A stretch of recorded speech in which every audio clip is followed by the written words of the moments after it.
नमस्कार, मैं रिया त्रिपाठी और वक्त हो चला है आज की रोहतक के दिन भर की खास बड़ी खबरों का।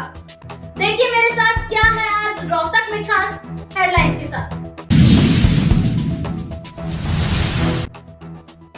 रोहतक में विधानसभा के चुनाव की रणनीति को लेकर बीजेपी प्रदेश कार्यालय में हुई बैठक के बाद उद्योग मंत्री मूलचंद शर्मा ने विधानसभा चुनाव के समीप सरकार द्वारा घोषणाओं पर घोषणा करने के सवाल पर कहा कि हम केवल घोषणा नहीं करते, घोषणाओं को लागू करते हैं।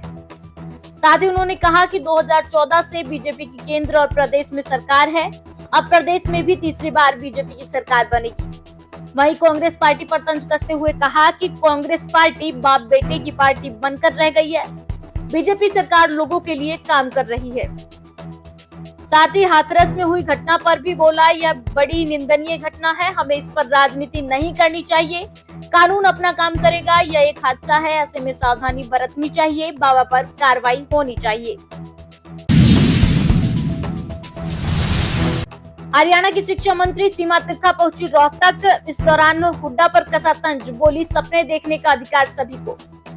साथ ही कहा कि हमारी सरकार लगातार पिछले 9 सालों से काम करती आ रही है, चुनाव के समय घोषणा नहीं। नई शिक्षा नीति को लेकर कहा कि हमारी सरकार ने नई शिक्षा नीति के तहत काम शुरू किया हुआ है। कुरुक्षेत्र में काम चल रहा है, वहीं अन्य जिलों में भी किया जा रहा है। सीबीएसई और हरियाणा बोर्ड के तहत बच्चों को शिक्षा दी जा रही है। यूनिवर्सिटी को सेल्फ फाइनेंस किए जाने का यूनिवर्सिटी कर्मचारी विरोध कर रहे हैं। इस सवाल पर कहा कि हम यूनिवर्सिटी को स्वावलंबी बना रहे हैं। किसी भी कॉलेज में फीस नहीं बढ़ाई गई है, सिर्फ रोहतक में बढ़ी थी, उसे भी वापस ले लिया। हाथरस हादसे पर भी कहा कि किसी व्यक्ति का धार्मिक फैसला निजी होता है, किसी की भावना किसी में भी हो सकती है। जो भी गलत हुआ है उस पर कार्रवाई होनी चाहिए। जय हिंद सेना प्रमुख नवीन जयहिंद का राज्यसभा चुनाव लड़ने का ऐलान। नवीन जयहिंद ने अपने समर्थकों के साथ मीटिंग कर लिया राज्यसभा के निर्दलीय उम्मीदवार के रूप में चुनाव लड़ने का फैसला। नवीन जयहिंद बोले, अब तक किसी भी पार्टी ने अपना उम्मीदवार तय नहीं किया है। कांग्रेस और जेजेपी एक दूसरे को उम्मीदवार खड़ा करने को कह रहे हैं। अगर विपक्षी पार्टियों द्वारा उम्मीदवार नहीं आता है तो मैं राज्यसभा का चुनाव लड़ने के लिए तैयार हूँ। साथ ही उन्होंने कहा कि मैं बीजेपी से समर्थन नहीं मांगूंगा, क्योंकि मैंने बीजेपी सरकार के खिलाफ लोगों की आवाज उठाने के लिए संघर्ष किया है। पुलिस के दर्जनों मुकदमे दर्ज हैं। किसी भी अन्य ने गरीब बुजुर्ग कर्मचारी की आवाज उठाने का काम किया है। अगर मेरे से ज्यादा संघर्ष और योग्य उम्मीदवार है तो मैं चुनाव नहीं लड़ूंगा। हार के डर से चुनाव नहीं लड़ने से बेहतर है कि लड़ के मरा जाए। मुझे किसी ईडी सीबीआई का डर नहीं। मैं कांग्रेस के भूपेंद्र सिंह हुड्डा, जेजेपी के दुष्यंत चौटाला और निर्दलीय विधायकों से समर्थन के लिए उनके पास जाऊंगा। क्या लोगों से पूछ लो, अगर नवीन जयहिंद से अच्छा कोई है तो कोई प्रॉब्लम नहीं है, मतलब उसमें भी कोई प्रॉब्लम नहीं है। लेकिन लड़ाई जो है वो अब मैं बीजेपी को तो ये नहीं कह सकता कि आप मना कैंडिडेट बना दो। मैं उनको कैसे कह सकूं, उनके तो खिलाफ लड़े हूं। वो तो उनका तो अपना कैंडिडेट होगा, वे अपना बना रहे होंगे। लेकिन विपक्ष से तो मैं समर्थन मांग सकूं ना, क्योंकि हम भी विपक्ष में ही थे भाई। मैंने सरकार में थोड़ी था, मैं सरकार में जाना होता तो मैं सरकार में जाकर बैठूंगे फिर। तो ये आज सारे साथियों ने बैठ कर डिसाइड करा है कि भाई हम राज्यसभा का चुनाव लड़ेंगे और सबसे समर्थन मांगने के लिए जाएंगे। लेकिन विपक्ष के पास तो ऑलरेडी नंबर नहीं है। भूपेंद्र हुड्डा कह चुके हैं कि मेरे पास नंबर नहीं है, मैं चुनाव में प्रत्याशी नहीं उतार रहा। तो फिर ऐसे तो हार तय है। क्या की हार तय? अगर विपक्ष भी आपके साथ आता है तो हार। अरे पहली बात तो लड़के मरने में कोई प्रॉब्लम नहीं है मुझे। एक योद्धा का धर्म होता है कि आप लड़के मर जाओ, कोई प्रॉब्लम नहीं। हार तय हो ये कोई तय नहीं है। पहली बात तो मैं आपको बताऊं, 28 तो हैं ही, 28 10 38, कुछ निर्दलीय भी हैं, 41 42 टोटल हैं। तो ये क्या नाम है, 88 तो रह रहे हैं, 87 रह रहे होंगे बल्कि में। वरुण मुलाना है, वो भी मेरे ख्याल में उनका भी रिजाइन है। रणजीत चौटाला साहब उनका भी है। एक हमारे साथी हैं वे सरोगीय हो गए बेचारे। और कह रहे गिरे भाई ये मान लो किरण चौधरी जी हैं, वो अपने वहां चलेगी। तो उसमें कोई ऐसा तो है नहीं है कि भाई इतना ज्यादा कोई डिफरेंस है। और फिर इतना तो कोई इशू नहीं है, इतने तो मेरे बीजेपी वाले भी डब्बी हैं, ऐसी बात ना है।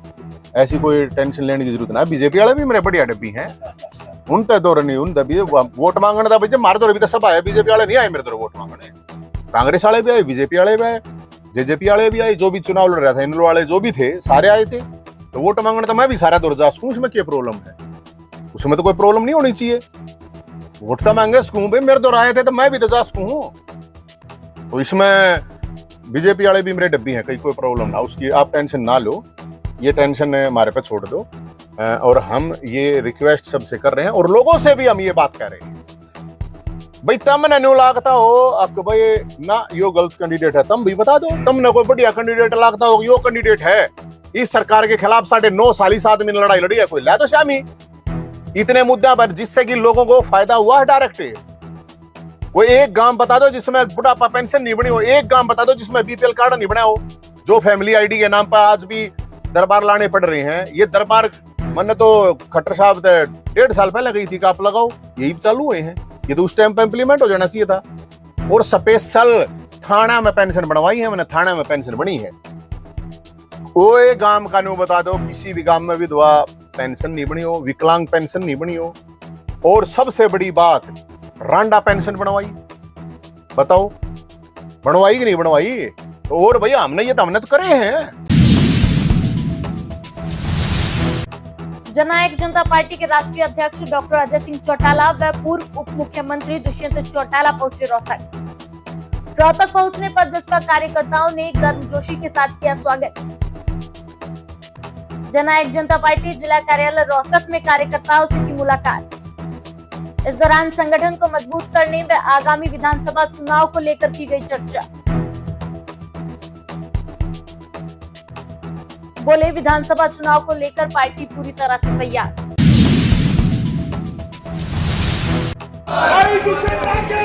हम तुम्हारे साथ हैं। जननायक जनता पार्टी जिंदाबाद जिंदाबाद जिंदाबाद। भाई दुष्यंत चौटाला जिंदाबाद जिंदाबाद जिंदाबाद। भाई दुष्यंत चौटाला जिंदाबाद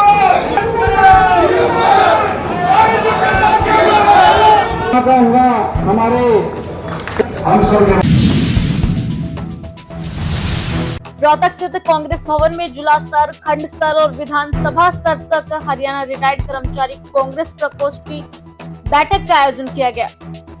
बैठक की अध्यक्षता जिला अध्यक्ष राजेंद्र फोगाट ने की, जिसमें मंच संचालन दिलबाग रोहिल पोलंगी ने किया। इस दौरान गढ़ी सापला किलोई, महम, कलानौर और लाखन माजरा खंड समेत समस्त जिले के कार्यकर्ता उपस्थित रहे। इस अवसर पर हरियाणा रिटायर्ड कर्मचारी कांग्रेस सेल के प्रदेश अध्यक्ष महावीर मलिक ने कहा कि जुलाई माह के अंदर लगभग सभी जिला कमेटी अध्यक्ष और विधानसभा अध्यक्ष साथ ही खंड अध्यक्ष की नियुक्ति हरियाणा के प्रदेश अध्यक्ष उदय भान की अनुमति और अनुमोदन से कर दी जाएगी। आज ये मीटिंग जो हुई है, ये जिला जो हमारा जिला कमेटी गठित हुई थी, जिला के पदाधिकारियों ने ये मीटिंग बुलाई थी। जिला अध्यक्ष हमारे राजेंद्र देसवाल जी ने और पूरी टीम ने, राजेंद्र फोगाट जी ने।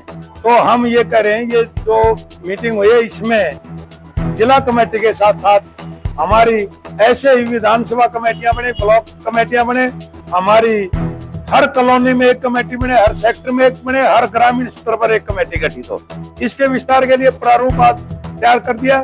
कई विधानसभा की कमेटियों के अध्यक्ष यहाँ आज के तो विधानसभा क्षेत्रों से, साथी मैम से हमारे बलबीर सिंह जी आए हैं और हमारे कलोई से हमारे पूर्व सरपंच फौजी रामकिशन जी आए हैं और कलानौर से भी हम जल्दी ही हमारा विधानसभा अध्यक्ष बनाएंगे।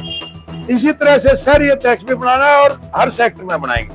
ये प्रक्रिया हम जुलाई में पूरी कर देंगे। पूरे हरियाणा में हर जिले में हमारी डिस्ट्रिक्ट कमेटियां होंगी, हर ब्लॉक में, हर विधानसभा क्षेत्र में और हर गांव और कस्बे में। क्या उद्देश्य?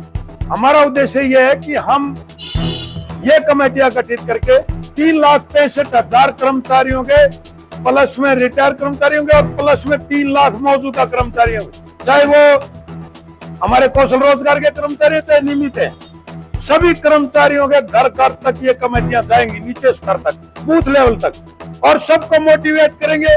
बीजेपी ने जो कर्मचारी विरोधी, किसान विरोधी, युवा विरोधी, युवाओं को बेरोजगारी की तरफ धकेल दिया, इन सब नीतियों को घर घर तक पहुंचाकर बीजेपी को हरियाणा से साफ करेंगे।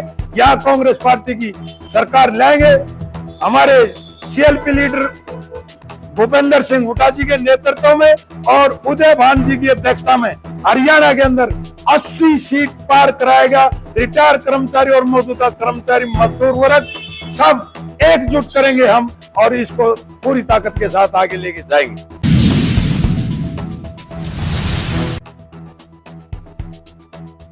हरियाणा भर के क्लर्क अपनी एकमात्र मांग को लेकर आज सीएम कैंप कार्यालय का घेराव करने के लिए रोहतक से निकले। आपको बता दें, रोहतक से जिले भर के क्लर्क बसों में भरकर करनाल के लिए रवाना हुए। क्लर्क नेताओं का आरोप, सरकार ने उनकी मांगों को लेकर की वादाखिलाफी। 42 दिन चले धरने के बाद पूर्व मुख्यमंत्री ने किया था भद्दा मजाक। उन्होंने कहा कि हमें सिर्फ दिलासा दिया गया, उसे लागू नहीं किया। अगर सरकार ने हमारी मांगे नहीं मानी तो आगे प्रदेश कार्यकारिणी लेगी बड़े आंदोलन का निर्णय। आज हम सब लिपिक वर्ग के साथी सभी विभागों के रोहतक से इकट्ठे होकर के और पूरे हरियाणा से इकट्ठे होकर के करनाल में मुख्यमंत्री आवास का घेराव करने जा रहे हैं। और हमारी जो एक सूत्री मांग है लिपिक वर्ग की, क्लरिकल वर्ग की, स्टेनो की 35,400, उसके लिए फिर से एक बार हम सरकार से अपनी मांगों तोड़ने जा रहे हैं। पहले सरकार ने हमारे साथ वादाखिलाफी की, 42 दिन का हमारा धरना चला तो सरकार ने 15 अगस्त के दिन हमें बुलाया था। हम सोचे थे कि वह 15 अगस्त अच्छा दिन है, आजादी का दिन है, शायद लिपिक वर्ग को शोषण से आजादी मिलेगी, परंतु इस निकम्मी और नकारा सरकार ने हमारे साथ छलकपट किया, धोखा किया। तत्कालीन मुख्यमंत्री खट्टर साहब ने एक भद्दा मजाक हमारे साथ करने का काम किया और हमें वहां बुला करके केवल और केवल सांत्वना का देना काम किया। 35,400 जो हमारी जायज मांग थी उसको वो नकार नहीं सके और नहीं हमें वो इस जायज मांग को दे सके। उन्होंने तब हमें आश्वासन दिया था कि एक कमेटी बना करके आपको एक अच्छा वेतनमान दिया जाएगा और आपके जो 42 दिन की जो छुट्टियां है ये ड्यूटी पीरियड में काउंट किया जाएगा, परंतु अब तक सरकार ने नहीं तो हमें अच्छा वेतनमान दिया है और नहीं हमारी जो 42 दिन की छुट्टियां हैं उसको ड्यूटी पीरियड में काउंट किया है। अब फिर से ये लिपिक वर्ग इस बात से शोषित होकर के, क्रोधित होकर के और शोषित होकर के फिर से आज धरना प्रदर्शन करनाल में करने जा रहा है। आज हमारा सांकेतिक दिन का धरना प्रदर्शन है। वहां पर राज्य टीम जो भी हमें कॉल करेगी, जो भी दिशा निर्देश जारी करेगी उसका पालन किया जाएगा। रोहतक की एक कॉलोनी में अपने लिव इन पार्टनर के साथ किराए पर रह रही महिला अचानक लापता हो गई। जानकारी के मुताबिक महिला अपने पार्टनर के साथ करीब 1 साल से साथ रह रही थी। अब लिव इन पार्टनर ने पुलिस को इसकी शिकायत दी है और महिला को ढूंढने की गुहार लगाई है। तो ये थी आज की रोहतक के दिन भर की खास बड़ी खबरें। कल फिर मुलाकात होगी नई बड़ी खबरों के साथ।